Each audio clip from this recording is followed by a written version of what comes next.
आज शरद पूनम की रात है।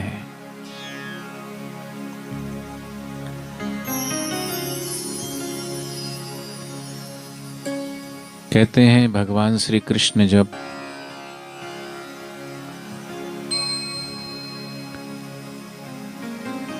धरती पर अवतार लेके आए,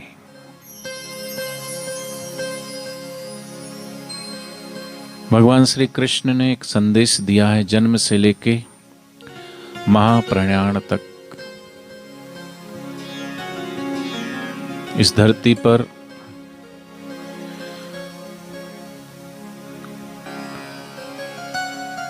जब जब महापुरुष आते हैं किसी न किसी विशेष उद्देश्य को लेकर के, जब जब वर्तमान की जैसी परिस्थितियां होती है उसके अनुसार भगवान और भगवत प्राप्त महापुरुष धरती पर आते हैं।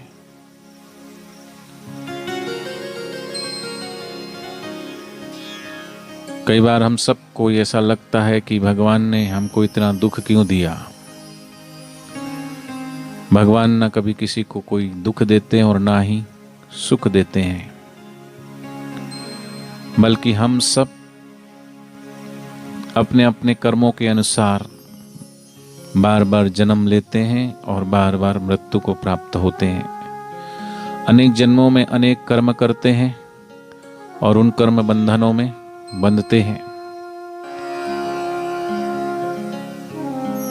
लेकिन भगवान श्री कृष्ण, उनके जीवन में देखें वो तो भगवान थे, हम तो फिर भी साधारण इंसान हैं। जिनके आने से धरती पर चारों ओर फूलों की वर्षा होनी चाहिए थी, आनंद की वर्षा होनी चाहिए थी, सिर्फ उनके आने के संकेत मात्र से आए भी नहीं थे, उससे पहले माता पिता को जेल में डाल दिया।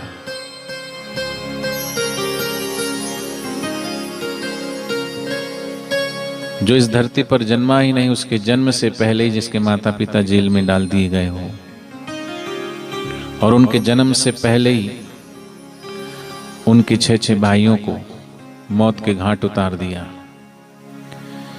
और जन्मते ही तुरंत उस जगह को छोड़कर के दूसरी जगह, अर्थात जन्म लेते ही अपनी माँ को छोड़ना पड़ा, अपने पिता को छोड़ना पड़ा।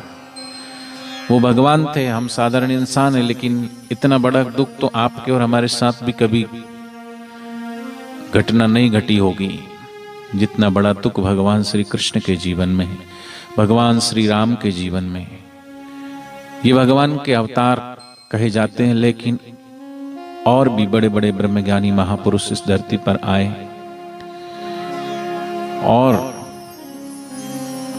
उन्होंने तमाम प्रकार के कष्ट और दुख सहते हुए भी समाज की उन्नति के लिए, इस सृष्टि के सृजन के लिए एक उपदेश, एक मार्गदर्शन, एक जीवन जिया, और उस जीवन जी करके हम सबको ये सिखलाया, ये दिखलाया कि ये संसार है, ये मृत्यु लोक है, और इस मृत्यु लोक में जो भी आया है वो चाहे भगवान ही क्यों ना हो, इस संसार ने उसको दुख ही दिया है। इस संसार ने न राम को छोड़ा, न कृष्ण को छोड़ा, न बुद्ध को छोड़ा, न महावीर को छोड़ा। उन महापुरुषों ने आकर के इस धरती पर, और आते हैं वो हमारी उन्नति के लिए। भगवान और भगवत प्राप्त महापुरुष, उनका जन्म किसी कर्म बंधन के कारण नहीं होता है।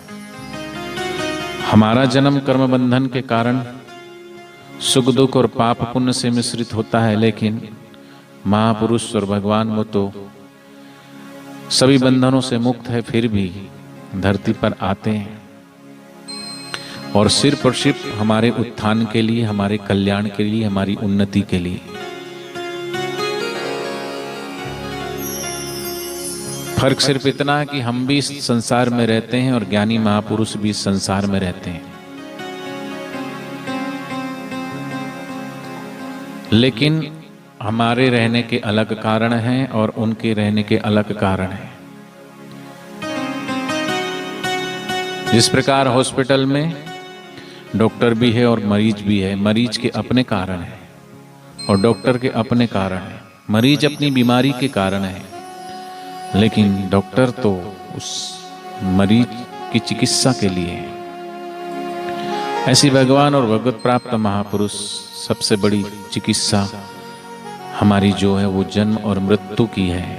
सबसे बड़ा रोग जन्म और मृत्यु का रोग है। तो किसी ना किसी बहाने आकर के वो महापुरुष हम सब के बीच में आते हैं, अनेक प्रकार की दिव्य लीलाओं के द्वारा, अनेक प्रकार की अलग अलग लीलाओं के द्वारा हमको आनंदित करते हैं। भगवान श्री कृष्ण जन्म लेते हैं, ग्वाल वालों के साथ वृंदावन की ब्रज की गलियन में मक्खन मिश्री खिलाते हैं। भगवान श्री कृष्ण ने तो मक्खन मिश्री सिर्फ और सिर्फ ब्रज के ग्वाल वालों को खिलाया, लेकिन हमारे गुरुदेव ने, बापूजी ने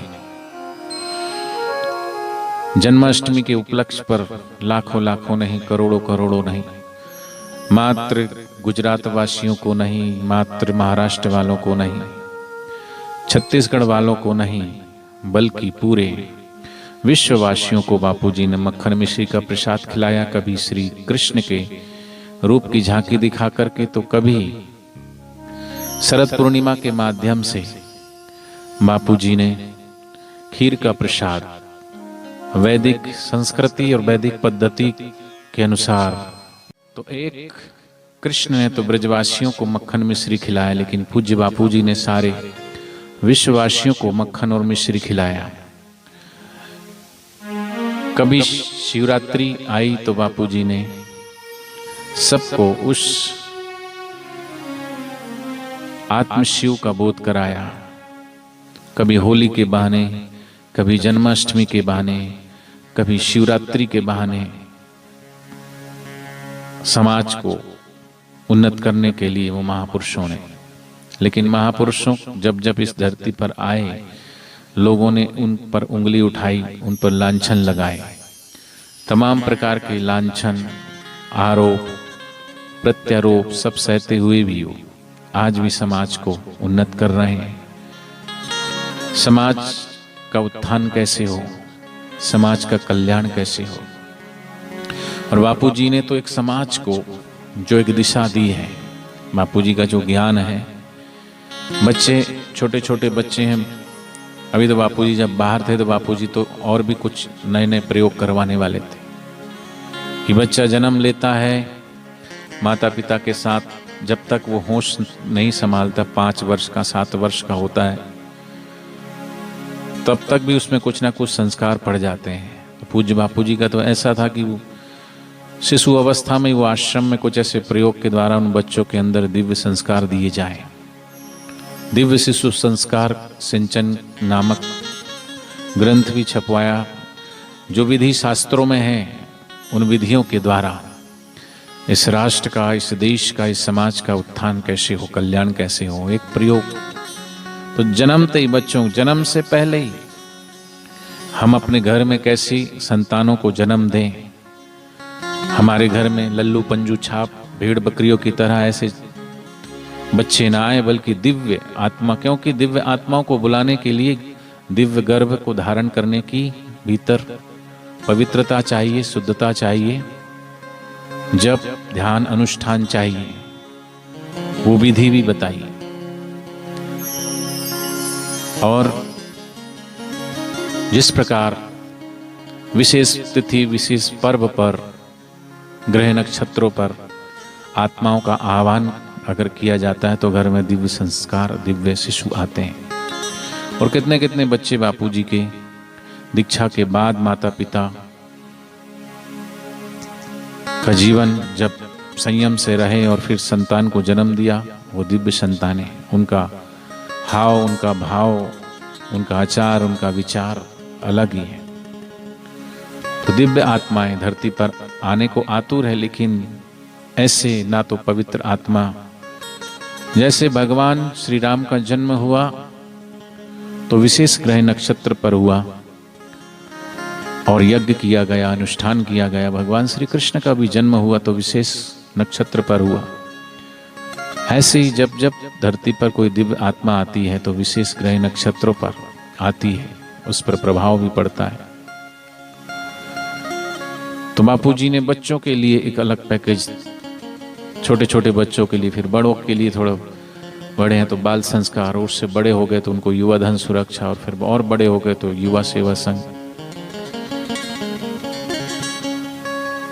बच्चियों के लिए नारी तू नारायणी,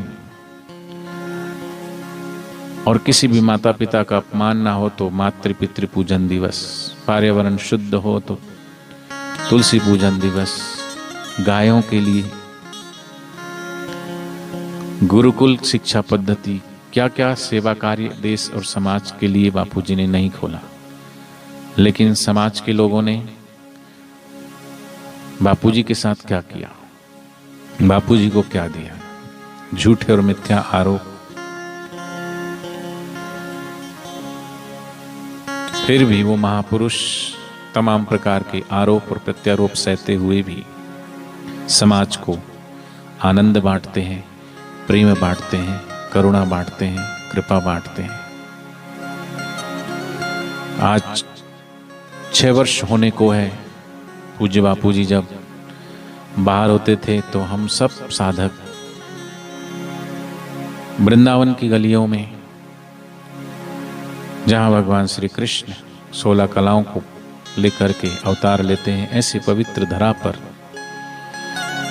महाराज होती है, कहते चंद्रमा की सी शरद पूर्णिमा की रात को भगवान ने एक में से अनेक होकर के सबको आनंदित किया था, सबको प्रफुल्लित किया, सबको प्रसन्नता दी। और ऐसी धरती पर भगवान श्री कृष्ण की पावन नगरी पर बापूजी पधारते। शरद पूर्णिमा का कार्यक्रम होता था, देश और विदेश से लोग आते। चंद्रमा की खुली चांदनी में बापूजी की सानिध्य में बापूजी की करुणा और कृपा साधकों पर नूरानी नजरें पड़ती थी। किसी की कुंडलिनी शक्ति जागृत होती, कोई भाव से नाचता है, कोई झूमता है, कोई गाता है, कोई हंसता है, कोई रोता है। ऐसे दिव्य दिव्य अनुभव बापूजी करवाते थे। आज सब साधक उस आनंद के लिए तरसते हैं, उस प्रेम के लिए तरसते हैं, उस करुणा कृपा को पाने के लिए तरसते हैं। जो सद्गुरु से ऐसा आनंद मिला, ऐसा प्रेम मिला, ऐसा प्रेम न दुनिया में है, न समाज में, न रिश्तों में, न नातों में। ऐसा निश्चल प्रेम सद्गुरु का है। और यही कारण है कि हम सबको बापूजी से दूर करने के लिए मीडिया को माध्यम बना करके चाहे कितने भी प्रयत्न किए गए, लेकिन साधकों ने भीतर से यही कहा कि ये सद्गुरु का दर है, यहाँ मनमानी नहीं होती। ये सद्गुरु का दर है, यहाँ मनमानी नहीं होती।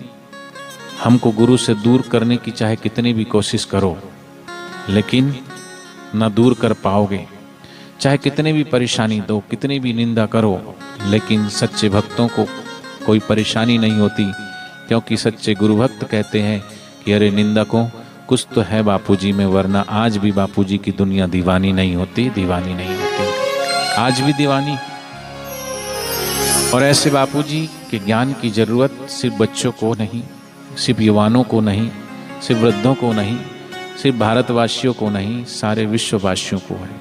और इसलिए कहते हैं रेत की जरूरत रेगिस्तान को है, सितारों की जरूरत आसमान को है, लेकिन बापूजी की जरूरत तो सारे हिंदुस्तान को है, सारे विश्व को है।